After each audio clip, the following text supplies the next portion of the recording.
हाय। अभी हम 2023 के क्वेश्चंस को देखते हैं हिस्ट्री के।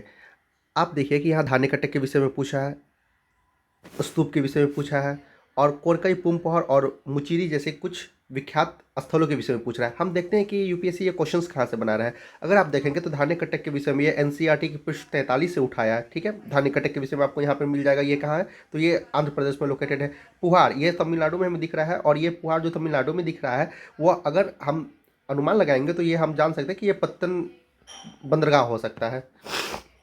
तीसरी, हम आपको स्तूप के बारे में दिखाते हैं। स्तूप के विषय में स्पष्ट है कि यहाँ पर स्तूप बनाने की परंपरा बुद्ध से पहले की रही होगी, लेकिन वो बौद्ध धर्म से जुड़ गई। अब अगर क्वेश्चंस पे वापस आते हैं तो स्तूप के विषय में हम ये इस स्टेटमेंट को गलत कर सकते हैं कि स्तूप की संकल्पना मूलतः मूलतः बौद्ध धर्म की संकल्पना है। ये गलत बात है।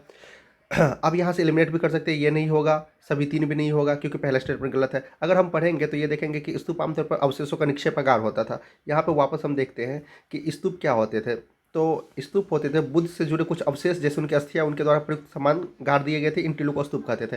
तो यहाँ से एनसीईआरटी बनाते हैं। इस प्रकार हम देख सकते हैं कि एनसीईआरटी से किस तरह यूपीएससी क्वेश्चंस बना रहे हैं।